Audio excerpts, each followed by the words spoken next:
حضرت ابوبکر صدیق رضی اللہ تعالیٰ عنہ ارشاد فرماتے ہیں میں حضور کے ساتھ تھا، ایک میدان سے ہم گزر رہے تھے تو ساتھ ہی ایک باغ تھا، وہاں بڑا رش تھا، لوگ بڑے اکٹھے تھے، بہت سارے لوگ جمع تھے۔ نبی پاک صلی اللہ علیہ وسلم نے فرمایا ابو بکر پتہ کرو کیا ہوا۔ جناب صدیق اکبر رضی اللہ تعالیٰ عنہ تشریف لائے اور واپس جا کے عرض کرنے لگے یا رسول اللہ صلی اللہ تعالیٰ علیہ وسلم، ایک اونٹ پاگل ہو گیا، لوگوں کو کاٹ رہا ہے، لوگ اس کو گرفتار کرنے کی کوشش کر رہے ہیں، کسی کے ہاتھ میں ڈنڈا ہے، کسی کے ہاتھ میں رسا ہے، کسی کے ہاتھ میں نیزہ ہے، ابو میاں۔ نبی پاک صلی اللہ علیہ وسلم نے فرمایا چلو میں چلتا ہوں۔ حضرت صدیق اکبر عرض کرنے لگے یا رسول اللہ صلی اللہ علیہ وسلم، وہ پاگل ہو گیا، وہ کاٹتا پھر رہا ہے، آپ مہربانی کریں، وہ تکلیف دے گا۔ فرمایا ابو بکر مجھے جانے دو۔ جناب صدیق اکبر فرماتے ہیں نبی پاک صلی اللہ علیہ وسلم تشریف لائے اور حضور جیسے ہی کھڑے ہوئے نا، اونٹ حضور کی طرف بھاگا، نبی پاک کی طرف لپکا، وہ میں بھی ڈرنے لگا، جتنے لوگ تھے پریشان ہونے لگے، دوڑا آیا اونٹ، ہم سب پریشان تھے لیکن محبوب کے چہرے پر بڑا ہی اطمینان تھا۔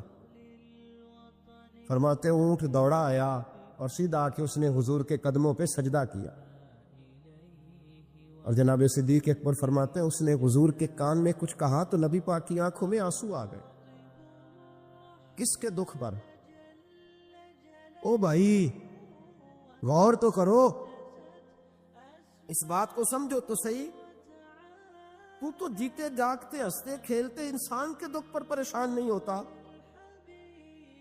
تو مسلمان پڑوسی ساتھ رہنے والا، پلنے والا، بسنے والا، اس کی جوانی لڑک پن بڑھاپا تو نے آنکھوں میں دیکھا، تجھے اس کے دکھ پر پریشانی نہیں ہوتی۔ اور ایک اونٹ کان میں بولا، اس کیفیت کو سمجھ تو صحیح یار، اس رنگ کو محسوس تو کرو مہربانی اہل زمین پر، خدا مہرباں ہوگا عرش بری پر، کہ کان میں کچھ کہا، حضور رو پڑے۔ پھر محبوب نے فرمایا رسی لاؤ، مالک رسی لایا تو حضور نے اس کے ناک میں نکیل ڈالی، اس نے خاموشی سے ڈلوا لی، حضور نے اس کے ہاتھ میں دیا اور فرمایا تو کہتا ہے پاگل ہو گیا، وہ شکایت کر رہا ہے کہ حضور گرمی میں تپ جاتا ہوں پر پانی کا گھونٹ نہیں دیتا۔ یا رسول اللہ صلی اللہ علیہ وسلم، یہ میری طاقت سے زیادہ مجھ پر بوجھ رکھتا ہے، محبوبہ میں تیرے سوا کس کو دکھ بتاؤں، کام زیادہ لیتا ہے، چارہ کم ڈالتا ہے۔ او بھائی، میرے محبوب پاک سید عالم صلی اللہ علیہ وسلم نے ہمیں جو مزاج عطا فرمایا وہ تو اس طرح کا ہے کہ جانور کو بھی دکھ ہو تو محبوب پاک کو تکلیف ہوتی ہے۔ صحابہ فرماتے ہیں کہ دو آدمی گھوڑے پہ بیٹھے تھے، غور کرنا میری بات پر، دو آدمی گھوڑے پہ بیٹھے، کدھر سے آ رہا ہے کدھر سے جا رہا ہے، رستے میں ملاقات ہوگی تو گھوڑوں پہ بیٹھے آپس میں باتیں کر رہے ہیں، شروع ہی کر دیتے گفتگو لوگ۔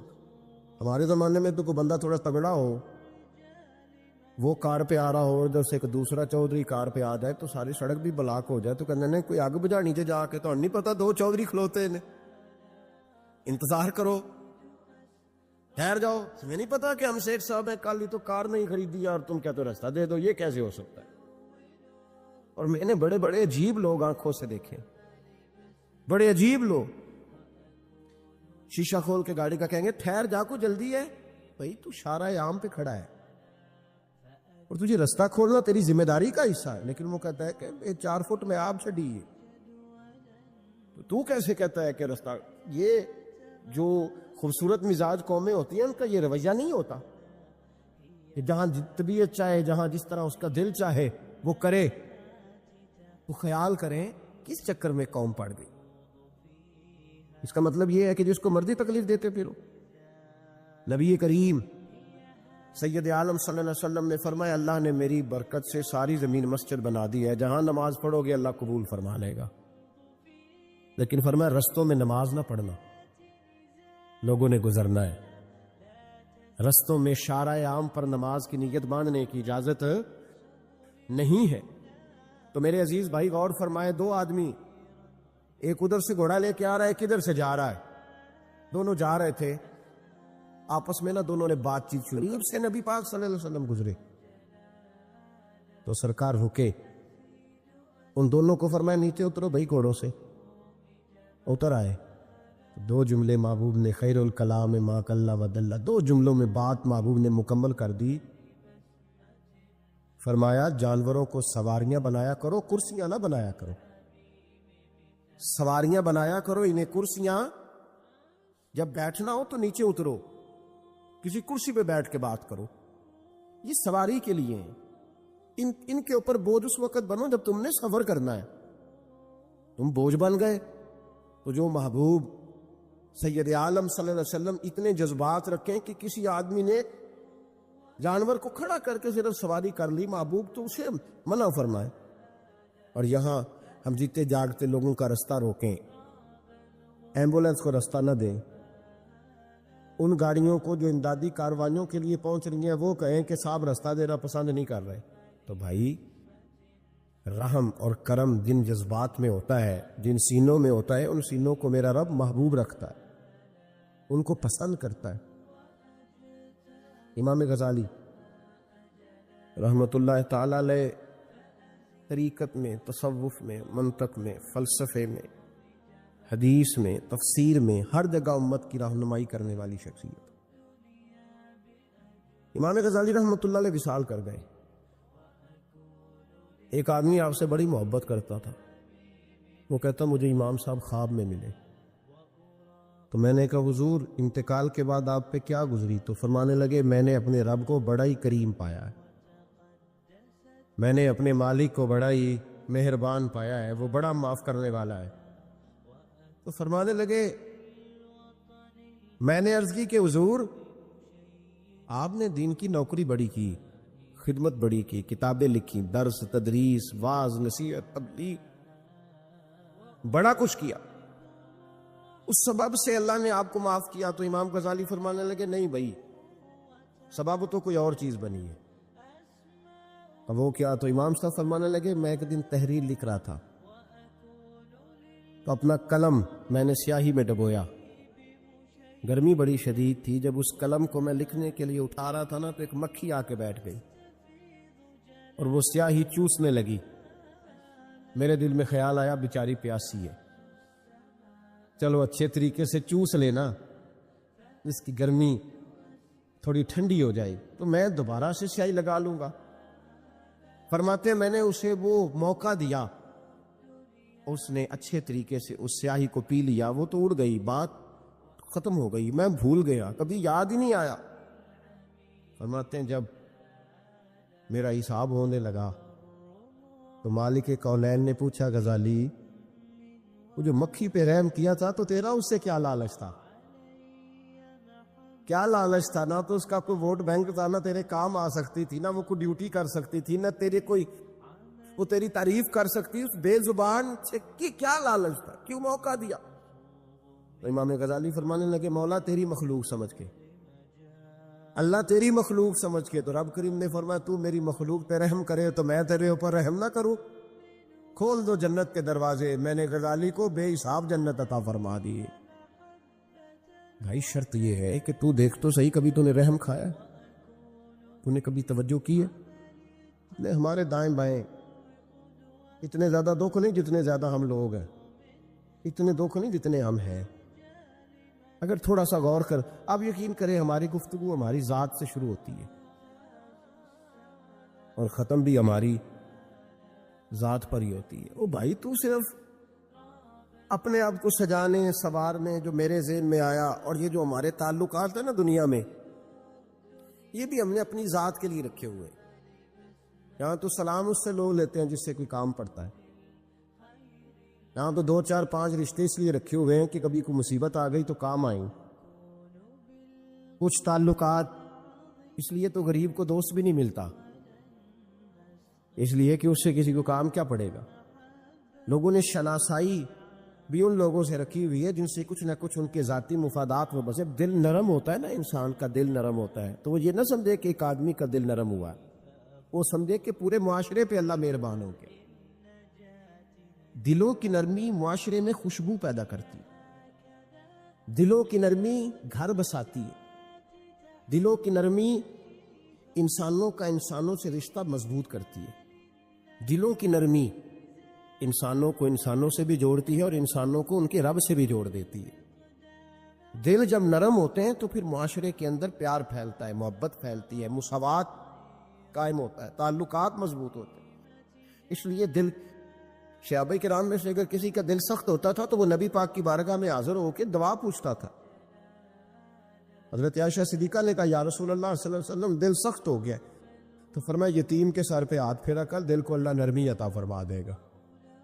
ایک صحابی نے عرض کی حضور دل سخت ہو گیا، تو نبی پاک نے فرمایا موت کو یاد کیا کر، تیرا دل نرم ہو جائے۔ ایک نے کہا حضور میرا دل زنگ آلود ہو گیا، تو محبوب نے فرمایا قرآن پاک کی تلاوت کیا کر۔ دلوں کا زنگ اللہ تو یہ بہت بڑی بیماری ہے۔ اگر دل میں سختی آ جائے، انسان سخت گیر ہو جائے، لالچ کے رشتے قائم کرنے، تو بیمار ہو گئے۔ صحابہ اس کا علاج پوچھتے تھے، عرض کرتے تھے یا رسول اللہ اندر سختی آ گئی ہے، زنگ آلود ہو گیا مزاج، کوئی دعا تجویز کریں، تو محبوب دعا بتلایا کرتے۔ تو یاد رکھیں جب انسان انسانوں پہ رحم کرتا ہے، داتا گنج بخش علی حجویری رحمت اللہ علیہ کشف المعجوب کے اندر لکھتے ہیں، فرماتے ہیں ایک شخص تھا بنی اسرائیل میں، تو کسی پہاڑ کی چوٹی پر عبادت کرتا تھا۔ لوگ اس سے ملنے جاتے تھے، درویش لوگ جو ہوتے ہیں نا، ان کی بڑی بات ہوتی ہے۔ وہ نیک آدمی پہاڑ کی چوٹی پر عبادت کرتے تھے، بنی اسرائیل کے ولی تھے۔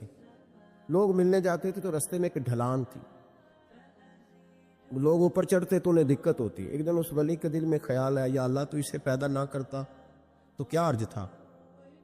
رب کریم نے اس وقت کے نبی پیغمبر علیہ السلام کو وہی فرمائی کہ جب وہ آپ کے پاس آئے نا تو اسے کہہ دینا تو میری تخلیق پہ اعتراض کرتا ہے، اسے کہہ دینا کہ میں نے اس کا نام ولیوں کی صف سے کاٹ کر نافرمانوں کی صف میں لکھ دیا ہے۔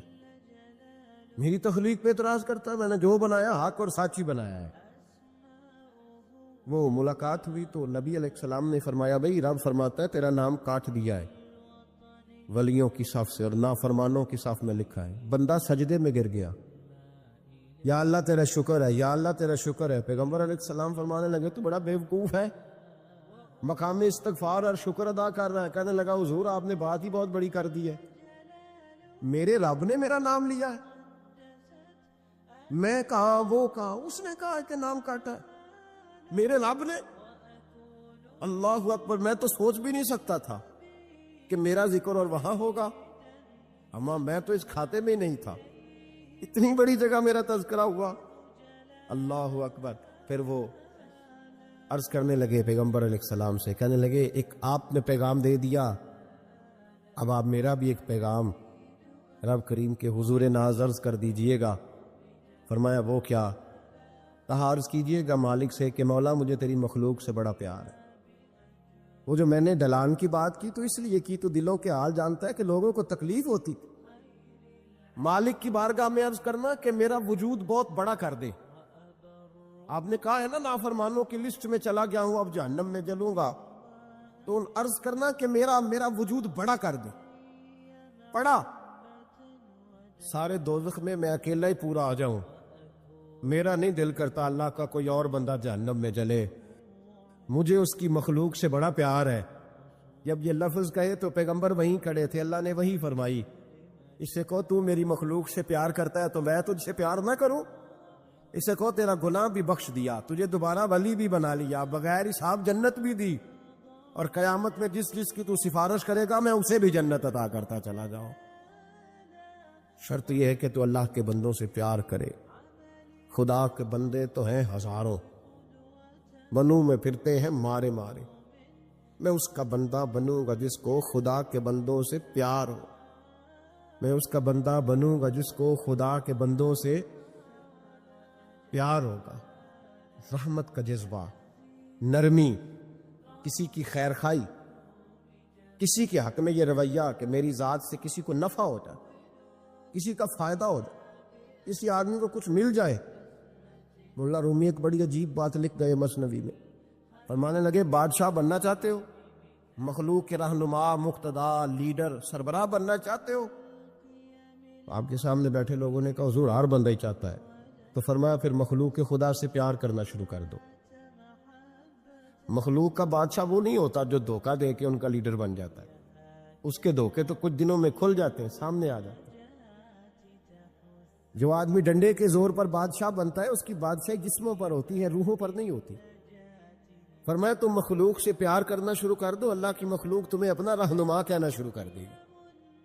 لیکن محبت کرو گے تو سربراہ بنو گے، پیار کرنے سے بنو گے، لوگوں کے ساتھ اچھا رویہ رکھنے سے، با اخلاق ہونے سے بنو گے۔ سیاست کے ساتھ بنو گے تو کچھ دیر کا ہمارا معاملہ ہوگا، پھر وہ سمٹ جائے گا، ختم ہو جائے گا۔ عزیزو یاد رکھیں، محمود غزنوی رحمت اللہ تعالی علیہ سے کسی نے کہا تھا کہ آپ شروع سے ہی رئیس اعظم ہیں؟ فرمانے لگے نہیں، میرے والد اللہ کی مخلوق پہ رحمت کرتے تھے تو اللہ نے انہیں بادشاہی عطا فرما دی۔ محمود غزنوی خود کہتے ہیں کہ وہ لوگوں پہ میرے والد رحم کرتے تھے تو رب نے مخلوق پر رحم کرنے کی برکت سے انہیں بادشاہی عطا فرما دی۔ محمود غزنوی کے والد جو تھے سبکتگین ان کا نام تھا، تو شکار کے بڑے شوقین تھے، شکار کرنے کے لیے جنگل میں جایا کرتے تھے، کچھ بیچا کرتے تھے، کچھ کھا لیا کرتے تھے۔ کہتے ایک دن میں صبح گیا، شام تک میں نے شکار ڈھونڈا پر مجھے کوئی چیز نہ ملی۔ عصر کا وقت ہو گیا تو میں نے ایک ہرنی کا بچہ میرے ہاتھ آیا، میں نے فٹافٹ اس کو اپنے اٹھا کے گھوڑے کے آگے رکھا اور میں نے سر پٹ گھوڑا دوڑا دیا۔ بچہ بڑا پیارا تھا، اس کو لے کے میں تیزی سے جنگل سے نکلا کہ کہیں شام نہ ہو جائے۔ کہتے ہیں بہت تیزی کے ساتھ جنگل سے باہر آیا، تیز بھگاتے بھگاتے پلٹ کر میں نے دیکھا ہی نہیں۔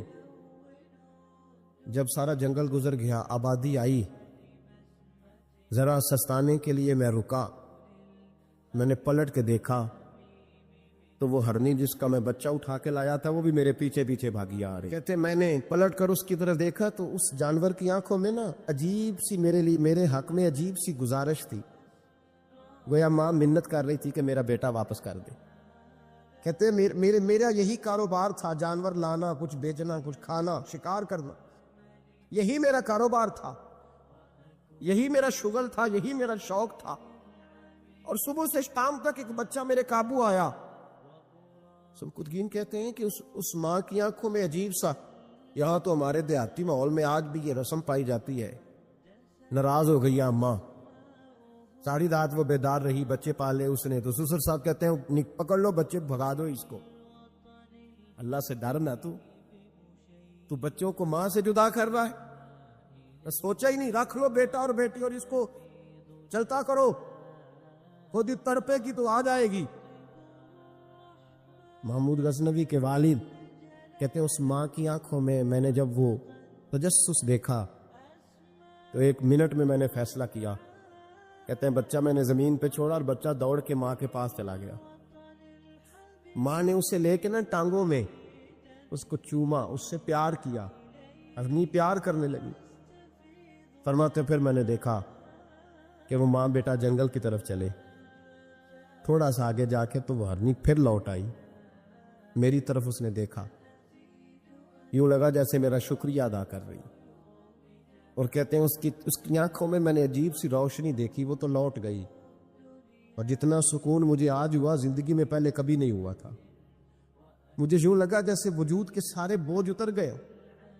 میں گھر گیا، وضو کی اور عشاء کی نماز کی نیت، عصر مغرب تو رستے میں ہو گئی، عشاء کی نماز پڑھی تو اتنا لطف سجدے میں آیا جتنا پہلے کبھی نہیں آیا تھا۔ کہتے اسی وضو میں، عشاء کے وضو میں سو گیا، میری آنکھ لگی تھی کہ مجھے مدینے والے رسول کا دیدار نصیب ہو گیا۔ محبوب پاک علیہ السلام میری خواب میں آئے اور حضور نے فرمایا تو نے آج اللہ کی مخلوق پہ رحم کیا ہے تو رب نے تجھے اپنی مخلوق کا سربراہ بنانے کا فیصلہ فرما لیا ہے، اب بادشاہیاں تیرے ہاتھ میں آئیں گی، اب تو بادشاہ بنے گا اور اللہ کی مخلوق کو آگے لے کر کے چلے گا، ان کی رہنمائی اور پیشوائی تو کرے گا۔ تو بھائی وہ حضرت حافظ سعدی رحمت اللہ علیہ نے ایک مقام پہ فرمایا کرنے لگے، میں نے 20-22 سال کے بوڑھے بھی دیکھے اور میں نے 80-90 سال کے نوجوان بھی دیکھے۔ حضور یہ کیا بات ہوئی؟ فرمانے لگے عمریں بڑی زیادہ ہو گئی ہیں لیکن اپنے مزاج کے لحاظ سے وزادار بچپنا ہے طبیعت، ابھی بھی عادات ایسی ہیں کہ جن میں غور کرنے کی ضرورت۔ اور فرماتے ہیں کچھ لوگ ایسے ہیں کہ عمریں تھوڑی ہیں لیکن انہوں نے اپنے آپ کو سمیٹ لیا ہے، بعض چیزوں پر اپنے اوپر پابندی کر لی ہے، بعض چیزوں کا لحاظ کرتے ہیں، کچھ معاملات سے بڑی ہمت کر کے بچتے ہیں، پھر انہوں نے نتیجہ نکالا، کہنے لگے میں اس نتیجے پہ پہنچا ہوں کہ بزرگی عمر کے ساتھ نہیں ہوتی، علم اور حلم کے ساتھ ہوتی ہے۔ حضرت غوث اعظم رضی اللہ تعالیٰ عنہ 2000 دینار کا جوڑا پہن کے جمعے کا خطبہ دیتے تھے، 2000 دینار کا جوڑا۔ تو آپ کی اہلیہ نے ایک دن کہا کہ حضرت کئی دفعہ ایسے ہوتا ہے کہ صبح کا کھانا گھر میں ہوتا ہے اور شام کا نہیں ہوتا، لیکن آپ جب ممبر کی طرف بڑھتے ہیں تو آپ کا لباس اتنا شاہانہ ہوتا ہے کہ لوگ سمجھتے ہیں پتہ نہیں ہم کتنے کو مالدار ہیں۔ تو حضرت فرمانے لگے یہی تو میں چاہتا ہوں، میں نہیں چاہتا کہ میں پھٹے کپڑے پہن کے رکھوں اور لوگ جاتی دفعہ میرے ہاتھوں میں نذرانہ تھما کے جائیں کہ یہ رکھ لیں، لباس لے لیجئے گا۔ فرمایا اس طرح کا لباس پہنیں گے، اس طرح کی وزاداری اختیار کریں گے کہ جدھر جدھر سے گزریں گے لوگ سمجھیں گے کہ اللہ نے دینداروں کو بڑا بے نیاز بنایا ہوا ہے۔ ہم اپنی وزاداری کے اندر کیوں کوئی کمزوری لائیں؟ مزاج کے اندر آپ یقین کریں حضرت سعدی شیرازی قرضہ پکڑ کے مہمان نوازی کرتے،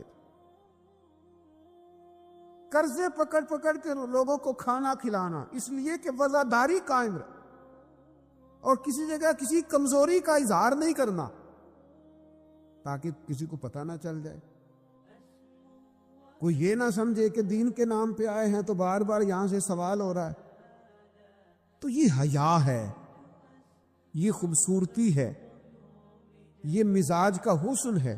رسول رحمت صلی اللہ تعالی علیہ وآلہ وسلم نے ہمیں ایک اور حیا کرنے کا بھی کہا ہے، اس پر بھی حضور نے ہماری توجہ دلائی۔ وہ حیا کیا ہے؟ وہ ہے اپنے رب سے حیا کرنا، اپنے مالک سے حیا کرنا۔ جب ہم لوگوں کے بیچ ہوتے ہیں تو لوگوں سے حیا کرتے ہیں۔ حضرت عثمان غنی رضی اللہ تعالیٰ عنہ غسل خانے کی 4 دیواری کے اندر بھی غسل کرتے تھے تو تہمت باندھ کے۔ تو گھر والوں نے یہ کسی نے پوچھا کہ حضور غسل خانہ چاروں جانب سے بند ہے اور اس کے اوپر چھت ہے اور آپ اس میں غسل کر رہے ہیں تو پھر بھی آپ تہمت کے ساتھ، اور بڑا سمٹ کے اور بڑا کونے میں بیٹھ کے۔ تو آپ فرمانے لگے جب لوگوں کے بیچ ہوتا ہوں تو لوگوں سے حیا کرتا ہوں، جب تنہا ہوتا ہوں تو رب سے حیا کرتا ہوں۔ حضرت امام اعظم ابو حنیفہ گھر کی 4 دیواری میں بھی ننگے سر نہیں بیٹھتے تھے، ٹانگیں پھیلا کے نہیں بیٹھتے، فرماتے تھے سوتے وقت یہ کام کروں گا۔ میں گھر میں بھی وہ لہجہ اختیار نہیں کرنا چاہتا، اس لیے کہ میں اس رب کا ماننے والا ہوں جو حی و قیوم، جو ہر جگہ دیکھتا ہے، رب سے بھی حیا۔ اور آپ کو پتہ ہے ہمارے صوفیاء نے فرمایا ہے کہ سب سے زیادہ اللہ سے وہ بندہ حیا کرتا ہے جو اپنی خیالات پر کنٹرول کرتا ہے، اپنے جذبات پر کنٹرول کرتا ہے، جو وسوسوں کو نہیں آنے دیتا، جو اپنی طبیعت میں کوشش کرتا ہے کہ اچھے خیالات ہی رہیں، وسوسے آئیں تو جھٹک دیے جائے، اس لیے کہ وہ نبی پاک علیہ السلام کا جو فرمان موجود ہے نا کہ رب نہ تمہاری جیبیں دیکھتا ہے نہ صورتیں دیکھتا ہے، وہ جب دیکھتا ہے تمہارا دل دیکھتا ہے۔ تو وہ حیا کرتے ہیں کہ دل میں کوئی ایسا خیال آئے جو غلط ہو، برا ہو، گندا ہو، چونکہ مالک نے دیکھنا ہے، وہ اس لیے خانہ دل کو صاف